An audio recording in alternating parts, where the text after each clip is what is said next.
Good morning everybody. Switch और आपका camera switch on कर दीजिए।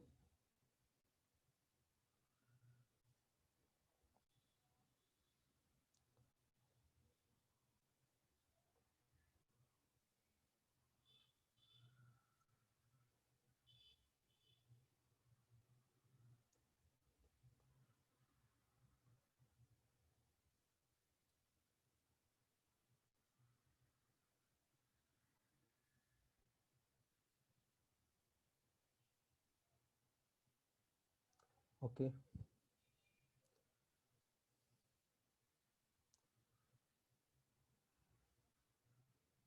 Okay, now before we start the today's session, many student was asking me about the notes, but actually what I will prefer is that you go through the book, you prepare from the book, because it's a TY. In TY, paper setter normally is from different college, means we don't know who is the paper setter. So they normally refer the book. So I suggest you that you go through the book only, because I'm also following this book. This is the book, Brand Building, okay, Vipul publication, and author is Nikesha Mantri. Nishita Mantri is the book, okay. So you follow this book only, because in TY, in FY and SY, we are the paper setter, means the college professor only sets the paper. तो जो मैं आपको note देता हूं उसके focus के ऊपर मैं पेपर सेट करूंगा, यानी कि कोई भी प्रोफेसर है वो अपनी नोट्स के फोकस में रख के वो पेपर सेट करता है, but in TY it is not the case. In TY they only refer to the text books. So what happens that अगर मैं आपको नोट्स दूं, then you may get deal from the main text book. आप मेरी notes के हिसाब से prepare करो, and it may be the case के आपको जो कंटेंट्स है उसमें से मेरी नोट्स में कवर ना हो, या मेरी नोट्स का फोकस अलग हो और क्वेश्चन पेपर अलग निकले. तो इसलिए आई सजेस्ट कि आप जो है वो बुक को ही फॉलो करो. So it's a Vipul publication की बीएमएम सीरीज की बुक है, brand building by Nishita Mantri. Okay, so I am also referring to all the topics in this only, because जो भी टॉपिक इसमें कवर्ड है the exam also will go through the same topics. तो इसीलिए I am referring to this book, और मैं आपसे भी वही कहूंगा कि आप भी जो है वो इसी बुक को रिफर करो आप. Is it clear? हाँ, अगर आपको स्पेसिफिक नोट्स है तो I can give you. It's Vipul publication and subject is brand building,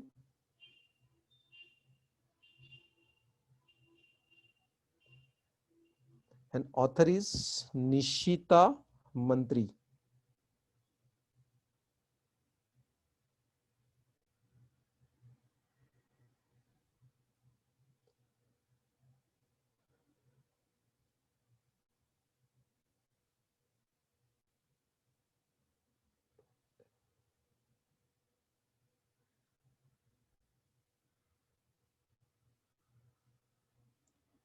Okay. This is मैंने चैट के ऊपर उसका मैंने आपको I have given you exact name of the book, so you can refer to this book.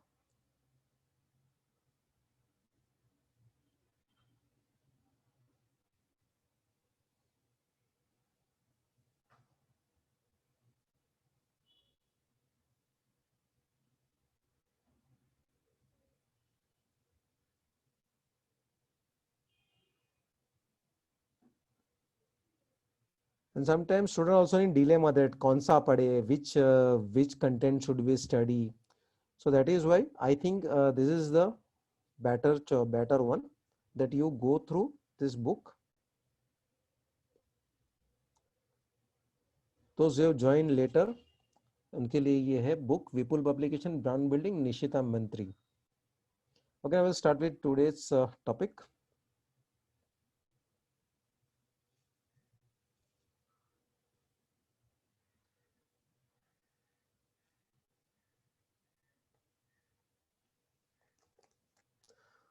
So far we have seen about what is the brand, what is the product, what is brand versus product, what can be done as a branding किस चीज को कर सकते हैं आप, all this thing we have seen.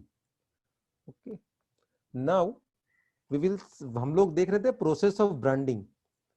Process of branding, first आप जो है ब्रांड ऑडिट करो, you find out what are the brand का मेन ऑब्जेक्टिव क्या है, what is the product itself,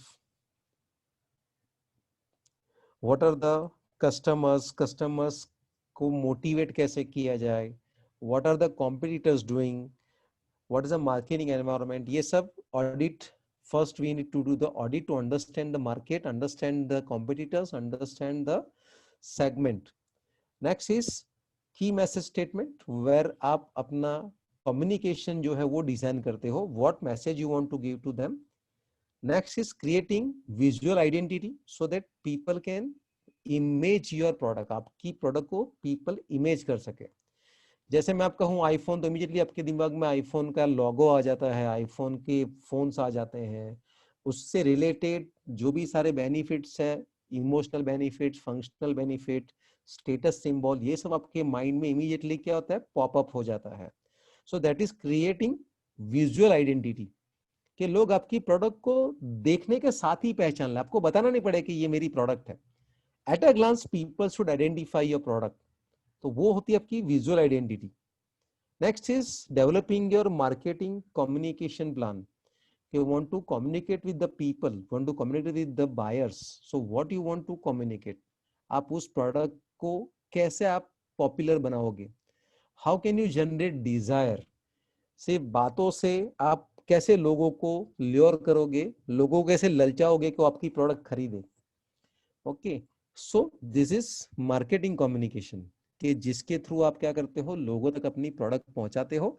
and not only लोगों तक प्रोडक्ट पहुंचती है, people want to buy it.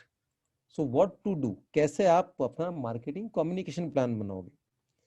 साथ में आप कुछ ऑफर दे रहे हो उनको, you are giving some promotional offer, you are giving some short term launch pad offer. So this all things are needed to be discussed prior to launching of the product. इसलिए कभी कभी कुछ product जब launch होती है तो उसमें आपको एक टैग मिलता है, स्पेशल इंट्रोडक्टरी प्राइस. ओके ना, ये क्या होता है कि लोगों को बताया जाता है कि ये प्रोडक्ट बाद में कॉस्टली हो जाएगी, so you buy it right now. कई बार कुछ लोग जो है वो ट्रायल लेने के लिए भी वो बोलते हैं, अच्छा ठीक है, we just want to try this product, अगर अच्छी रहेगी तो हम लोग उसको खरीदेंगे. So what they do, they take the benefit of this introductory price. उनको पता है कि बाद में प्राइस बढ़ने वाली है, अगर प्राइस बढ़ने के बाद परचेस किया, पसंद नहीं आई, तो it will wastage of money. So that's why हम लोग भी कभी ऐसा करते हैं कि चलो अभी सस्ता है तो देखते हैं, ट्राई करते हैं, अच्छा लगा तो कंटिन्यू करेंगे. So this is how people want to try it first, के पहले परचेस करने से पहले देखो कि कैसा है प्रोडक्ट. इसलिए जो लो कॉस्ट इनिशियल ऑफर है वो लोगों को क्या करेगी, it makes them easier to adopt that product, कि चलो सस्ता है, ट्राई करके देखते हैं, अच्छा लगा तो इट्स वेरी गुड, कि प्राइस तो कम है उसका, या दे आर मेंटली प्रिपेयर्ड के बाद में इसका प्राइस जो है इंक्रीज होने वाला है. So that's why this initial या इंट्रोडक्टरी ऑफर जो है उसका वो लोग बेनिफिट लेते हैं. People do take benefit of this initial offer. तो ये सब चीजें you have to decide in the marketing communication plan, because marketing is a process where आप अपनी प्रोडक्ट को लोगों के नजदीक ले जाते हो, you bring customers closer to the company. Okay, marketing मतलब सेल ऐसा नहीं है, cell is just one part of marketing. Marketing is a very big term. Marketing में बहुत सी एक्टिविटीज होती है. मार्केटिंग जो है वो आपकी प्रोडक्ट का रिसर्च करती है, मार्केटिंग जो है आपके कंज्यूमर्स का रिसर्च करती है, मार्केटिंग जो है वो मार्केट का रिसर्च करती है कि कितनी ऑलरेडी प्रोडक्ट है, कितने लोग ऑलरेडी सेम प्रोडक्ट बेच रहे हैं, कितनी कंपटीशन लेवल है, लोगों के ट्रेंड क्या है, लोगों की चॉइस क्या है, लोगों को क्या चाहिए. दिस ऑल थिंग, इन सारे क्वेश्चंस के आंसर मार्केटिंग फाइंड आउट करता है. नया मार्केट कहाँ है, what is the scope of new product, what is the scope of new innovation, where we can sell, local, domestic, national, international, intercontinental, ये सब कुछ मार्केटिंग है. कई बार लोगों के दिमाग में एक ही चीज होती है कि सेल करना नहीं मार्केटिंग करना. कुछ लोग सेल करने को मार्केटिंग, लेकिन sale is a one part where आप एक्चुअली प्रोडक्ट को देकर उससे आप क्या करते हो, उससे आपकी प्रोडक्ट की कॉस्ट वसूल करते हो, यानी कि आप प्रोडक्ट की कॉस्ट अचीव करते हो। Sale is just one part, marketing बहुत बड़ी एक्टिविटी है। इसलिए कभी कभी कुछ लोग जो है वो बहुत ये छोटा है मार्केटिंग, मतलब बेचना, बस सिर्फ बेचना नहीं है, create a new market, create a new, ये सब कुछ जो है वो इसका हिस्सा है मार्केटिंग का। Okay, next is putting plan into action, कि आपने जो प्लान किया उसे आप एक्शन में इंप्लीमेंट करो, क्योंकि ऑन पेपर कभी कभी प्लान बहुत अच्छा है, बट इन रियलिटी आप उस प्लान को एग्जीक्यूट करने में फेल हो जाते हो। समटाइम बहुत अच्छी प्रोडक्ट भी इम्प्रॉपर प्लानिंग की वजह से सक्सेसफुल नहीं होती। एंड बिजनेस में फेलियर को कोई स्कोप नहीं है, there is no scope of failure in the business. Business में you have to be successful, आपको सक्सेसफुल होना ही पड़ेगा, होना ही चाहिए, कंपलसरी है, कोई ऑप्शन नहीं है आपके पास, otherwise you will be out of market. और आउट ऑफ मार्केट मतलब आपके पूरे ऑब्जेक्टिव्स, आपकी कंपनी, सब कुछ क्रैश। सो इसलिए you have to implement your plan. सिर्फ प्लानिंग कर लिया बहुत अच्छा है, पर उसका एग्जीक्यूशन प्रॉपरली नहीं किया, देयर इज नो बेनिफिट, कोई फायदा नहीं है। इतना अच्छा प्लानिंग किया तो उसका एग्जीक्यूशन भी उतना ही स्ट्रांग होना चाहिए, उतना ही एक्यूरेटली होना चाहिए। Next is maintenance and refinement. Once आपने मार्केटिंग स्टार्ट कर दिया, बाद में अपना आपको उस पोजीशन को मेंटेन रखना है, उसको बढ़ाना है। जैसे कि आज मैंने मार्केटिंग के थ्रू 100 कस्टमर्स गेन किए, तो ऐसा नहीं होना चाहिए कि नेक्स्ट मंथ वो 100 में से 70 हो गए, उसके बाद के मंथ में 70 में से 50 हो गए। You have to keep adding, तभी तो ग्रो होगा। ग्रो होना मतलब क्या, बढ़ना। जैसे अपनी ह्यूमन साइकिल है, ओके, बच्चा पैदा होता है, फिर वो धीरे धीरे बड़ा होता है, फिर यूथ बनता है, फिर धीरे धीरे मैच्योर होता है, उसके बाद में वो डिक्लाइन यानी कि बूढ़ापा आने लगता है, वो पर्सन जो है वो एक टाइम के बाद वो ही डाइज। तो same is life cycle with the product also, कि प्रोडक्ट मार्केट में इंट्रोड्यूस होती है तब वो प्रोडक्ट बोलते हैं बच्चे के फॉर्म में है, इट्स लाइक अ किड। और आप सब इस बात से तो एग्री करोगे कि जो ग्रोथ रेट बच्चों का होता है वो बड़ों का नहीं होता। एक लेवल के बाद आपका जो ग्रोथ है वो स्टैग्नेट हो जाता है। जैसे छोटा बच्चा है, ओके, उसकी हाइट कितनी रहेगी, हार्डली 1.5 फीट, लेकिन वही बच्चा बड़े होते होते 6 फीट तक पहुंच जाता है। पर उसके बाद क्या होता है, 6 के बाद 60 फीट का हो जाएगा। ओके, साल दर साल बढ़ता गया बढ़ता गया, वाह 60 फीट का हो गया, वेरी गुड। उसकी हाइट मैक्सिमम 6 फीट पर जाके वहां पर स्टैग्नेट हो जाती है। ओके, फिर वो मैच्योरिटी स्टेज में आता है। मैच्योरिटी के बाद में धीरे धीरे वो बूढ़ा होते जाता है, उसकी एफिशिएंसी कम होती जाती है।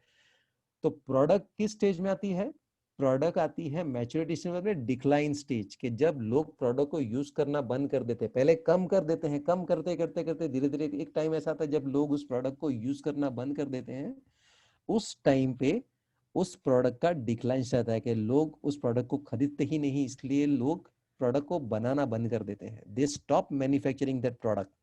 क्योंकि कोई खरीद नहीं रहा तो बना के there is no point, it's a wastage of time, money and resources. So human life cycle equivalent to product life cycle. Product introduction stage में होती है तो उसके बाद बहुत फोकस किया जाता है मार्केटिंग करने के पीछे, लोगों में पॉपुलर बनाने के लिए, लोगों को इंट्रोड्यूस करने के लिए। उसके बाद में उसका ग्रोथ होता है, यूथ बनती है, प्रोडक्ट प्रोडक्ट यंग एज में आती है, तब उसका सेलिंग बढ़ता है, उसके लोगों को उसके बारे में पता चलता है, more and more people knows about that product. हालांकि नेक्स्ट स्टेज इज मैच्योरिटी, बाद में डिक्लाइन। लेकिन कुछ लोग मार्केटिंग के बहुत ही ग्रेट एफर्ट डाल डाल के they keep the length of the maturity as long as possible. आप में से किसी को अंदाजा है लाइफ बॉय साबुन के बारे में? Have you heard about life boy साबुन? सबने सुना है लाइफ बॉय? नाउ किसी को ये आइडिया है कि लाइफ बॉय इंडिया में कब आया था? लाइफ बॉय इंडिया में आया था 18 सेंचुरी में, समवेयर अराउंड 1869 और 1870 में इंडिया में आया था। और आज कौन सी साल है? 2020। कितने साल हो गए? मोर देन 100 या 150 150 पौने 200 साल से भी ज्यादा हो गया। क्यों अभी तक उसका मैच्योरिटी, डिक्लाइन, ये सब स्टेज क्यों नहीं आया? बिकॉज उसका मार्केटिंग करने वालों ने उसमें कुछ ना कुछ नए नए चेंजेस करके, कुछ ना कुछ ब्रांड रीइंस्टेट करके उसको कंटिन्यू रखा और आज भी चल रहा है। पहले फॉर्म आता था बसों, पहले लाल कलर का उसका डिजाइन था, रेड कलर का बार था, बस सोप बार, नॉर्मल लाल कलर की टिकिया। अभी उन लोग ने उसमें चेंजेस करके लिक्विड हैंड वॉश भी कर दिया। ओके, उसके साथ उन लोग ने अलग अलग नए नए गिमिक्स ऐड करते गए। आजकल आता है कि कोविड के कीटाणु को मार देता है। अब हाउ डू वी नो, हम कहाँ देखने गए कोविड कीटाणु को मार देता है वो, और खाली लाइफ बॉय मारता है, बाकी लोग सब लोग बोलते हैं डेटोल, बोलते हैं हमारा डेटोल से हाथ धो, कोविड के कीड़े को मार डालो।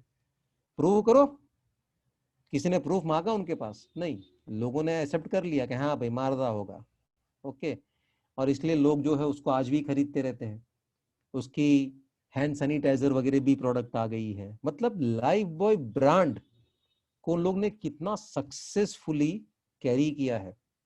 इट्स बिगेस्ट एग्जांपल कि कोई एक ब्रांड इतने लंबे टाइम तक चली हो। वरना बहुत सी अच्छी अच्छी ब्रांड ऐसी है कि जो आफ्टर सर्टेन डिकेड्स, 30 साल 40 साल बाद वो ब्रांड खत्म हो गई हो, लोगों ने उससे मुंह फेर लिया हो, लोगों ने उसको परचेस करना बंद कर दिया हो। बहुत सारी ऐसी ब्रांड्स है, अच्छी अच्छी brands, very good quality brands.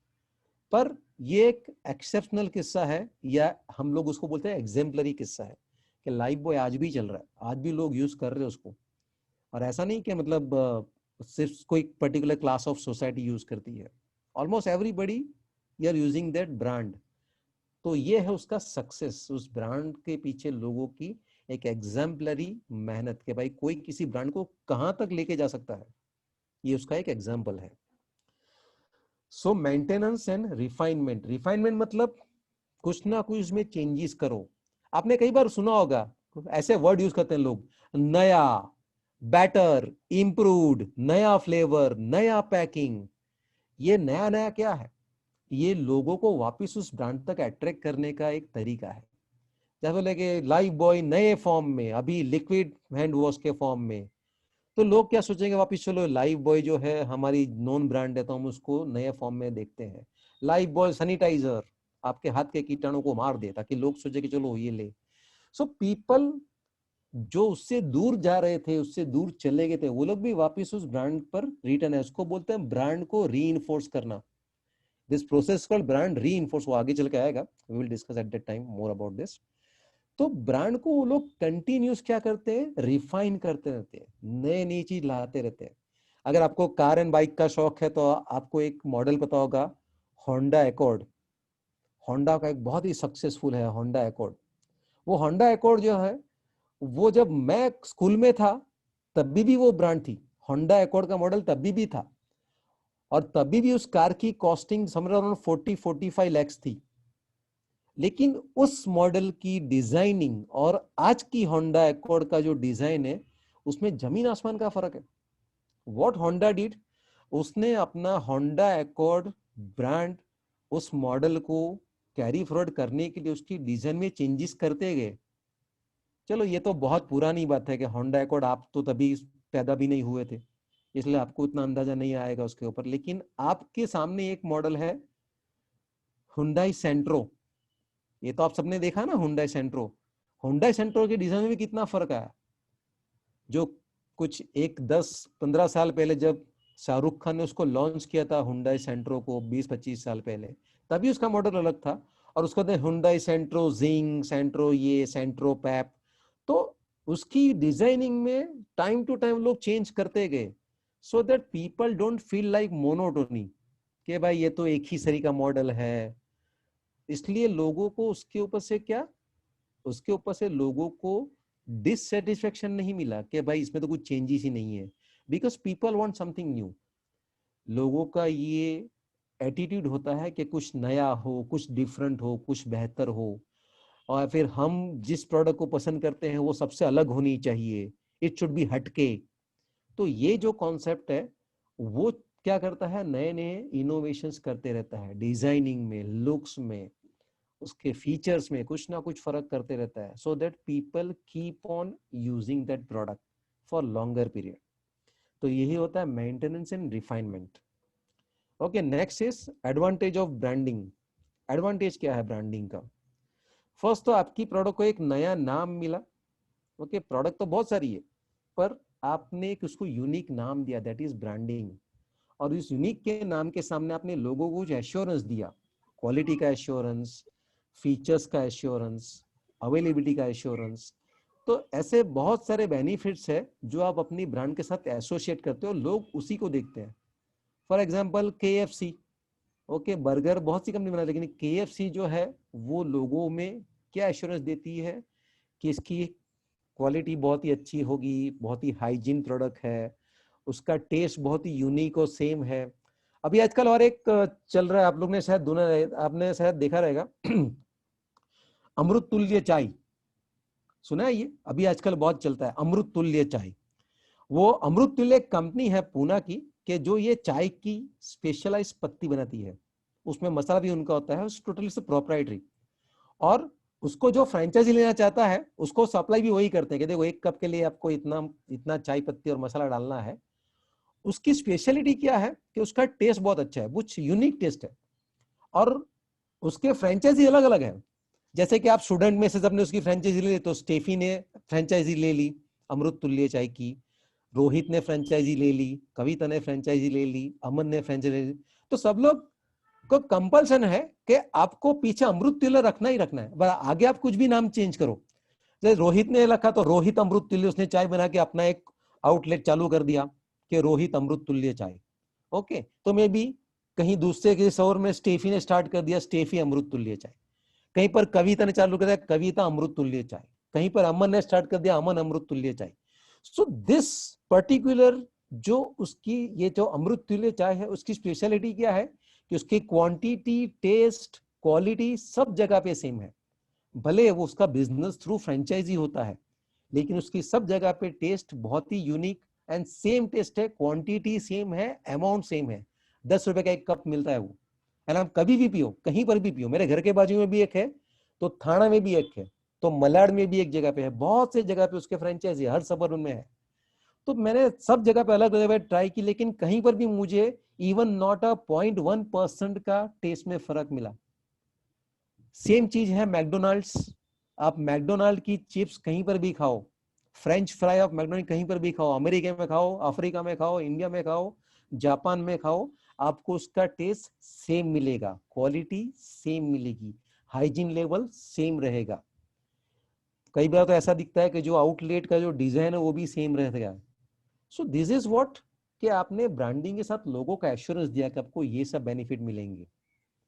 Okay, so this is, यही तो वो चीज है जिसके पीछे लोग जो है वो ज्यादा एक्सपेंडिचर करते हैं, क्योंकि ब्रांडिंग जो है वो हमेशा चीजों को कॉस्टली करती है।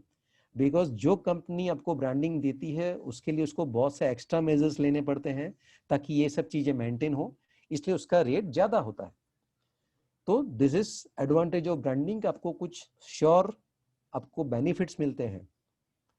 Next is preference choice. आप अपनी चॉइस, अपनी प्रेफरेंस अपनी ब्रांड में फुलफिल कर सकते हैं। जैसे मैंने अभी आपको एग्जांपल दिया था अमृत तुल्य चाय का, तो मुझे अच्छा लगता है उसका टेस्ट, तो मैं पीता हूं। तो मेरे जैसे लाखों लोग हैं कि जिसको टेस्ट पसंद है तो लोग वो पीते हैं। सो दिस इज व्हाट, क्या आप अपनी प्रेफरेंस, अपने चॉइस को इसमें फुलफिल कर सकते हो।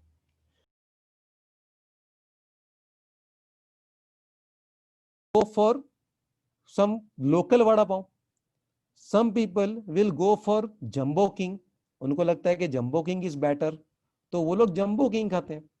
सो अपनी चॉइस, अपनी रिक्वायरमेंट, अपनी नीड, अपना टेस्ट उसमें फुलफिल करते हैं वो। ओके, ब्रांडिंग आपकी आइडेंटिटी बनाता है। अगर मैं कहूं कि भाई तो आप क्या करते हो, बोला मेरा तो एक छोटा सा फास्ट फूड सेंटर है, ठीक है, डजंट मेक मच इम्पैक्ट, लेकिन बोलो मेरा मैकडोनाल्ड्स का मेरा फ्रेंचाइजी है, इमीडिएटली मेरी एक आइडेंटिटी बनेगी, लोगों की नजर में रेपुटेशन आएगा, अरे वाह आपके पास आप मैकडोनाल्ड्स का आउटलेट चलाते हैं, बोला यस मेरा मैकडोनाल्ड्स का आउटलेट है, प्लीज डू कम, कभी आओ नाश्ता करने। सो इमीडिएटली आपको एक आइडेंटिटी मिलती है, एक रेपुटेशन मिलती है आपको। ओके, एड्स रिकॉल, एड मतलब टू हेल्प, टू सपोर्ट, और रिकॉल मतलब याद आना। आदमी ब्रांड आदमी के दिमाग में बैठ जाती है। अगर मैं बोलूंगा कोई भी मुझे टीवी की ब्रांड के बारे में बताओ, फटाफट विदाउट सोचे समझे बोलो, जल्दी एक टीवी की ब्रांड बोलो, आप में सैमसंग। से सैमसंग। नाउ टीवी तो बहुत सारी कंपनी के हैं, ओके, टीवी तो सोनी के भी है, लेकिन आपने जो आंसर दिया सैमसंग, वो आंसर क्यों देखो कि आपके ब्रेन में वो नाम एकदम स्ट्रांगली एम्बेड हो गया है, टीवी के साथ एसोसिएट हो गया है, इसलिए आपने फटाक से उसका नाम दिया आपने सैमसंग। ये होता है ब्रांडिंग का पावर, कि आपके दिमाग में वो नाम इतना स्ट्रांगली एम्बेड हो जाता है कि जब आपको कोई उसके बारे में पूछे तो आपके दिमाग में वही रिकॉल होता है। रिकॉल होना है नहीं याद करना, रिकॉल करना है नहीं याद करना, रिकॉल, आप उसको याद कर रहे हो तो उसकी रिकॉल वैल्यू बनाती है। जैसे मैंने पूछा टीवी का एक ब्रांड बताओ, आपने सैमसंग बता दिया। मे बी ऐसी हर प्रोडक्ट के लिए आप कुछ अलग अलग कोई ना कोई नाम आपके दिमाग में एकदम स्ट्रांगली एम्बेड है। फॉर एग्जाम्पल लग्जरी फोन, तो फटाक से लोग के दिमाग में आईफोन आ जाएगा। क्यों? क्योंकि आईफोन ही सबसे कॉस्टलीस्ट फोन अवेलेबल अभी इंडिया की मार्केट में है, जो लोगों के दिमाग में है। बट क्या ऐसा है कि आईफोन से महंगे फोन नहीं आते? आते हैं, आईफोन से महंगे फोन भी आते हैं। एक ब्रांड है वर्टू, VERTU, वो वर्टू जो ब्रांड है उसकी स्टार्टिंग कॉस्ट 2 लाख रुपए है। और वो वर्टू जो है ब्रांड, वो सारे बड़े एकदम rich and famous celebrity politician type के लोगों के पास होता है। वो वर्टू रेडीमेड मिलता भी नहीं है, आप ऑर्डर दो उसके बाद में वो लोग बनाने का शुरुआत करते हैं। 2 लाख से तो उसकी स्टार्टिंग कॉस्टिंग है। ऐसा सुनने में आया है कि अभिषेक बच्चन के पास 12 लाख का वर्टू है, उसके पास जो वर्टू फोन है it is costing 12 lakh rupees. अब ज्यादा डिटेल तो पता नहीं मुझे उसके बारे में, but this is the thing के वो फोन इतना इतना हाई प्रोफाइल फोन है कि इसलिए वो लोग ऐड ही नहीं करते उसकी, दे डोंट गिव ऐड। वर्टू की ऐड कभी सुनी है आप लोगों ने? बहुत से लोगों ने तो नाम भी पहली बार सुनने लगा वर्टू। सो दिस इज व्हाट के उनको जरूरत नहीं है, दे डोंट नीड इट। कभी आपने देखा है कि मर्सिडीज वाले अपनी ऐड दे रहे हैं? हालांकि आजकल आती है मर्सिडीज की ऐड, लेकिन एक टाइम ऐसा था आज से कुछ साल पहले कि मर्सिडीज वाले अपनी ऐड भी नहीं देते थे, बिकॉज दे नो कि जो मेरे क्लाइंट है, जो मेरी वैल्यू जानते हैं, they already know my name and my reputation.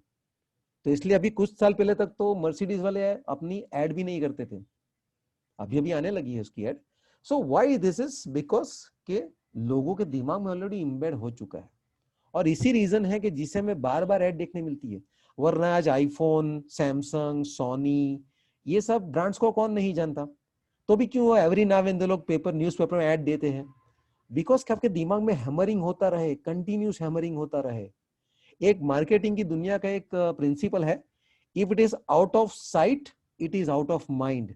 यानी कोई चीज को जो है आप देखो नहीं लंबे टाइम तक, 2-3 महीने तक किसी को देखोगे नहीं, तो आपके माइंड में से वो चीज दूर चली जाती है, आपको जल्दी याद नहीं आता। इसलिए ये रिकॉल वैल्यू जो लिखा ना, एड्स रिकॉल, वो रिकॉल में हेल्प करता है, याद करने में आपको हेल्प करता है। इसलिए ये लोग बार बार ऐड देते रहते हैं, बड़े बड़े कॉस्टली मैगजीन्स न्यूज़पेपर में ऐड देते हैं। शायद आपको पता हो, टाइम्स ऑफ इंडिया के फ्रंट पेज पर ऐड देने की कॉस्टिंग लैक्स ऑफ रुपीज है। यानी कि टाइम्स ऑफ इंडिया के फ्रंट पेज पे एक दिन की ऐड देनी है तो आपको लाखों रुपए का बजट चाहिए। क्यों? क्योंकि इतनी रेप्यूटेशन है टाइम्स ऑफ इंडिया की। इंग्लिश न्यूज़पेपर में बोला जाता है कि सबसे ज्यादा जो है वो वही बिकता है। नाउ ये सब क्लेम्स जो है वो वेरी होते रहते हैं, बट उसकी कॉस्टिंग इतनी हाई है, लाखों रुपए लग जाता है अगर आपको टाइम्स ऑफ इंडिया के फ्रंट पेज पे न्यूज देना है तो, ऐड देनी है तो। और फिर भी ये कंपनीज क्यों देती है? ताकि लोगों के दिमाग में वो हैमरिंग होता रहे। रिड्यूसेस रिस्क, ब्रांड सक्सेसफुल होती है, ब्रांड के लॉयल लोग आ जाते हैं, ब्रांड को अपनाने लोग आते हैं, तो उसका रिड्यूस रिस्क जो है रिड्यूस हो जाता है कि ब्रांड फेल हो गई तो।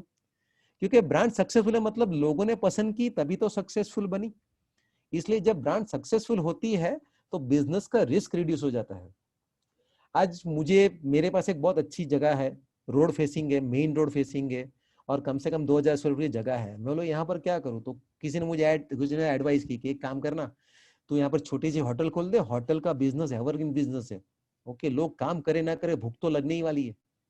ओके, तुम्हारे खाने का टेस्ट अच्छा है तो लोग डेफिनेटली तुम्हारी होटल को सक्सेसफुल कर देंगे। बट मुझे फिर भी टेंशन हो रहा है कि यार नहीं चला तो बिजनेस, लोगों को पसंद नहीं आया तो मेरा खाना। तो बोला यार ब्रांडिंग का बेनिफिट लो, फ्रेंचाइजी ले लो।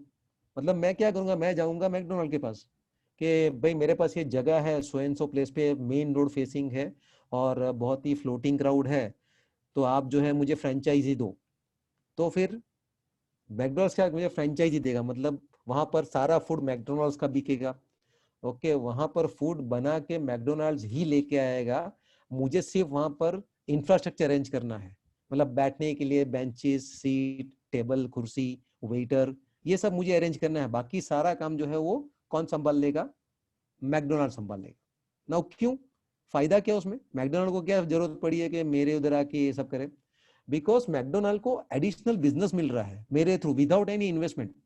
मैकडोनाल्ड को अगर खुद का अगर ऐसा फास्ट फूड सेंटर चालू करना तो उसको लाखों रुपए का इन्वेस्टमेंट चाहिए, जो उसको जरूरत नहीं है, मैंने कर लिया। मेरा फायदा क्या है कि मैं तो वैसे भी वहां पर कुछ फूड का बिजनेस चालू करने सोच रहा था, लेकिन मैकडोनाल्ड इज अ सक्सेस की गारंटी है। वो गारंटी है कि भाई मेरे वहां पर लोग आएंगे, लोग खाएंगे और मुझे 2 पैसे प्रॉफिट मिलेगा। उसके लिए फ्रेंचाइजी में कुछ उनके शेयरिंग होते हैं, प्रॉफिट शेयरिंग होते हैं। वो कितना होते हैं depend upon person to person, company to company, place, location, ये सब को देख के वो शेयरिंग जो है डिसाइड होता है। तो दोनों का काम हो गया, विन विन सिचुएशन। मैकडोनाल्ड को एक नया एरिया, नया एक्सेस, नए लोगों को एक्सपोजर मिला, नए कस्टमर्स मिले उनको। और मुझे क्या हुआ, मैकडोनाल्ड के नाम पे मेरा काम चल रहा है, मैकडोनाल्ड के सक्सेस के ऊपर, मैकडोनाल्ड की रेपुटेशन के ऊपर मुझे बिजनेस मिल रहा है। अगर मैं मेरी कोई होटल खोल लेता तो पॉसिबल है होटल फ्लॉप भी हो सकती थी, लोग उसको, लेकिन यहाँ पर तो मैकडोनाल्ड का जो सक्सेस है उसका बेनिफिट मुझे मिल रहा है। सो this is reduces risk, risk को रिड्यूस करता है।